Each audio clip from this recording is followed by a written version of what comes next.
हनुमान जी अपना बल भूले रहते हैं, लेकिन हनुमान जी को बल याद दिलाओ कैसे। एक सज्जन बोले हम बहुत प्रार्थना करते, हनुमान जी सुनते ही नहीं है। मैं आपको ढंग बता रहा हूं हनुमान जी को बल याद दिलाने का। आप कितनी कहो हनुमान जी आपकी तरह कोई बलवान नहीं है, और हनुमान जी आप तो सर्वसमर्थ है, हनुमान जी आप जैसा कोई महान नहीं है, कोई बलवान नहीं, कभी नहीं जागेंगे। हनुमान जी कितनी भी तारीफ कर लेना, ये उनको बल याद दिलाने का ढंग नहीं है। जामवंत जी इसमें असफल हो गए, वो कर चुके हैं ये प्रयोग जो हम कर रहे हैं। बोलो हम लोग ऐसे ही तो कहते हैं, हे हनुमान जी आपकी तरह कोई बलवान नहीं, हे हनुमान जी आप तो महान है, हनुमान जी आप तो परम शक्तिशाली। हनुमान जी सुनते ही नहीं, उन्हें कोई फर्क नहीं पड़ता इससे। अरे परम बलवान हनुमान जी चुप होकर बैठे हो, हनुमान जी कुछ नहीं बोलते। जामवंत जी ने कहा कोई फर्क नहीं पड़ा। तारीफ करने वाले देखते हैं कि फर्क पड़ा कि नहीं। हनुमान जी, जामवंत जी ने सोचा शायद कम तारीफ हुई, तो अब दूसरी पंक्ति। जामवंत जी बोले हनुमान जी तुम बलवान होकर चुपचाप बैठे हो। हनुमान जी में जब कोई अंतर नहीं आया तो जामवंत जी बोले अरे क्यों ना हो, पवन के पुत्र हो, अब पवन जैसे ही बलवान हो। तुम बुद्धि के, विवेक के, विज्ञान के भंडार हो। पवन तनय बल पवन समाना, बुद्धि विवेक विज्ञान निधाना। इतनी तारीफ की, प्रशंसा करने वाले यही तो कहते हैं अरे आप तो बहुत महान है, वो इतने से। अरे आपकी परंपरा में भी ऐसे ऐसे लोग हुए, पर हनुमान जी में कोई फर्क नहीं पड़ा। जामवंत जी ने सोचा अब क्या करना चाहिए। तब जामवंत जी ने तीसरी बात कही। जैसे ही जामवंत जी ने कहा कि राम जी के कार्य के लिए आपका अवतार हुआ है, सुनते ही भयउ पर्वताकारा। हनुमान जी बड़े विशाल रूप में पर्वताकार होकर प्रकट हो गए। इसका संकेत क्या कि हनुमान जी अपने नाम से नहीं जगे, अपने बाप के नाम से भी नहीं जगे। और पर्वताकार कब हुए? जब राम जी का नाम लिया। तो हनुमान जी को अगर जीवन में जगाना हो कि वे आप पर कृपा करें, तो आप याद रखो न राम जी का नाम सुनाओगे तभी जगेंगे। तभी हनुमान जी को अगर प्रकट करना हो, प्रसन्न करना हो, तो राम जी का नाम, राम काज लगी तव अवतारा। जो सुना कि राम जी के कार्य के लिए तुम्हारा अवतार हुआ है। हनुमान जी पर्वताकार हो गए, क्यों? इसलिए श्री हनुमान जी राम जी के कार्य को करने के लिए आतुर रहते हैं, इसलिए तुरंत सुनते ही भय पर्वताकारा। अब हनुमान जी ने जो सिंहनाद शुरू किया, सिंहनाद करी 12 लीलहि नागहु जल ने दिखारा। ये समुद्र खेल में लांग जाऊं, सहज सहाय रावण ही मारी, आनो यहाँ त्रिकूट उपारी। रावण को पूरे दल के साथ मारा। घबरा गए जामवंत जी। पहले तो हनुमान जी जाग नहीं रहे थे, जाग गए तो जरा जरूरत से ज्यादा ही जाग गए। हनुमान जी बार बार का झंझट नहीं करते, जो करते थोक में इकट्ठे।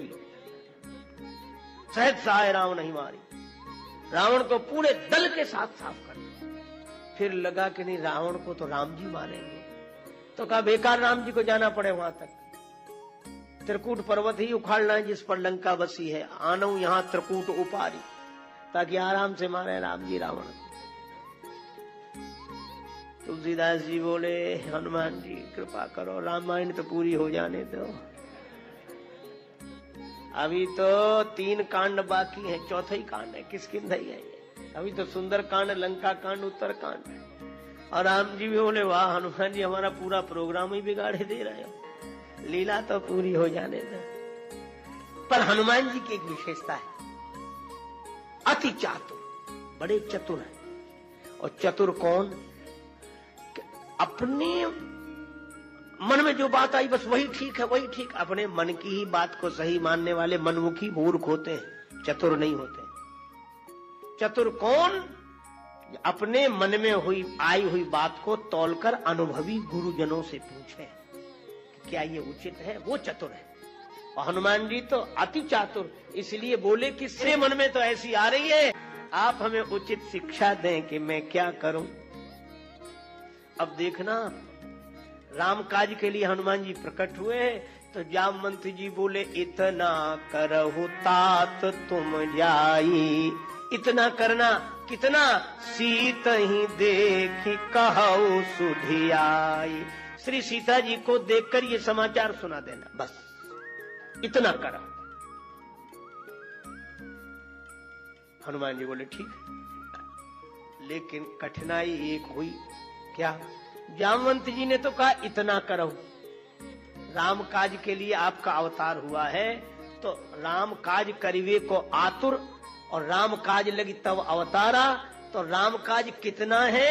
हनुमान जी बोले बस, जामवंत जी बोले बस इतना, सीत ही देख कहु सुधि आई। इतना करहु तात तुम जाई, सीत ही देख कहु सुधि आई।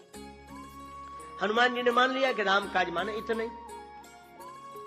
लेकिन जब समुद्र पार कर रहे थे, सुरसा मिली, और सुरसा जब पराजित हुई तो आशीर्वाद देने लगी, तो उसने क्या कहा? राम जी का सब काम करना, राम काज सब करी हो।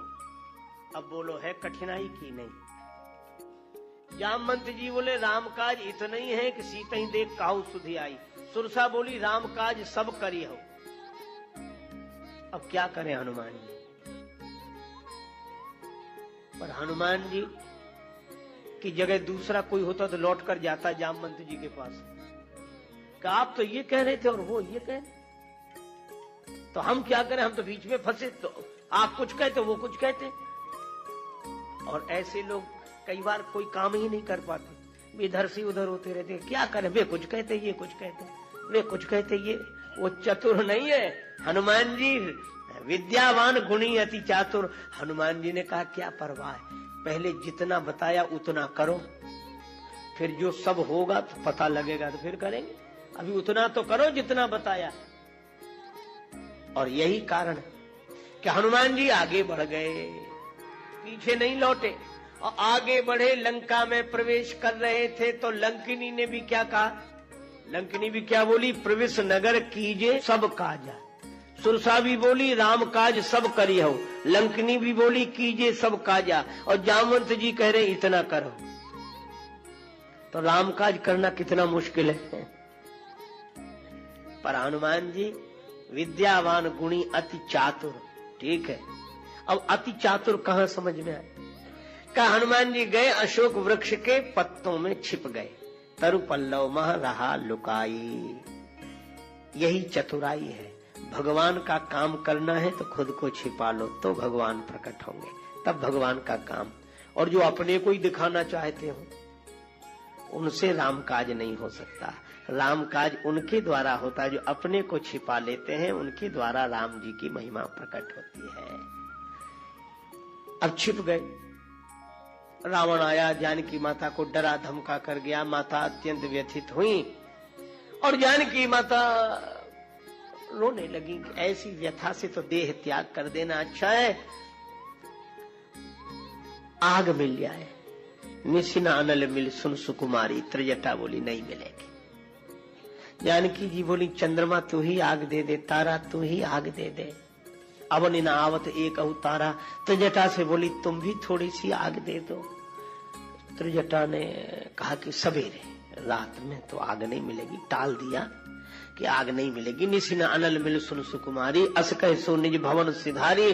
सीता माता बोली क्या बताएं, थोड़ी सी भी आग नहीं मिल रही जिससे शरीर को जलाकर भस्म कर देती। हनुमान जी मन ही मन बोले माता रात भर धीरज रखो, अभी थोड़ी सी आग नहीं दिख रही है, कल लंका में आ गई आग दिखेगी। सब जगह आ गई आग,